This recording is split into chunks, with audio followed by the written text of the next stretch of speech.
Hola, buenas tardes. ¿Cuántas veces se encontraron en una de las siguientes situaciones? Estaban escribiendo la carátula para una materia y no sabían si escribir matemática o matemáticas. O estaban viendo una serie mexicana, española o doblada por alguno de estos dos países y se encontraron con que decían matemáticas en lugar de decir matemática. Y se preguntaron, ¿cuál es la forma correcta de denominar a la ciencia? Yo esto me lo pregunté hace muchísimo tiempo y me propuse investigarlo. De esta forma, el primer lugar al que acudí fue a mis profesores. ¿Quién mejor que ellos para poder resolver esta duda? Entonces los profesores me contestaron que la ciencia era singular, era matemática, porque era una sola. A mí esa respuesta no me alcanzó, necesitaba saber más. Entonces acudí al diccionario de la Real Academia, como a todo el mundo, ¿verdad? Ahí decían que matemática y matemáticas era correcto de cualquiera de las dos formas, pero que la forma más común era la plural. Había incluso menos argumentos que lo que me habían dicho mis profesores. Esto a mí no me bastaba. Entonces tenía que seguir investigando. Por tal motivo, acudí a donde todo el mundo hubiese acudido en un principio, ¿verdad? Fui a internet. En internet me topé con varias respuestas. Las más comunes eran que la ciencia era singular, ya que tiene como objeto de estudio, a los números.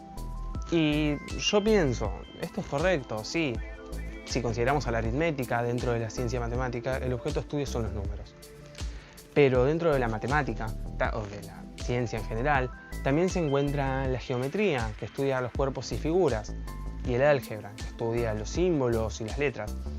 Entonces, de este modo, la ciencia tendría más de un objeto de estudio y, por lo tanto, sería una ciencia plural.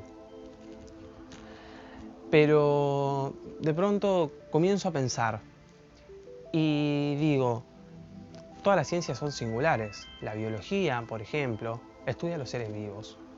Y luego se ramifican asignaturas, como la zoología o la botánica. La física, su objeto de estudio es la física de la naturaleza. Y luego la ciencia política como materia social, su objeto de estudio son las relaciones de poder.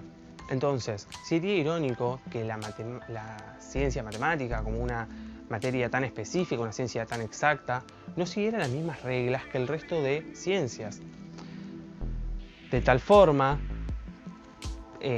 es fácil creer que la ciencia es plural, pero estaríamos cayendo en un error, a mi parecer. Así fue como continué investigando y me topé con un blog en el que diferentes personas daban su opinión. Y había un tal Alejandro Rodríguez, quizás es conocido a algunos de ustedes, ¿no?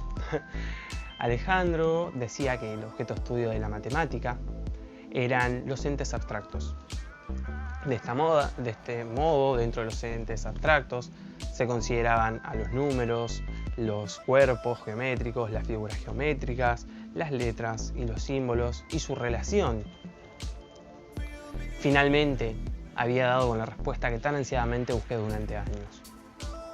El objeto de estudio de la ciencia matemática son los entes abstractos, y es uno solo el objeto de estudio.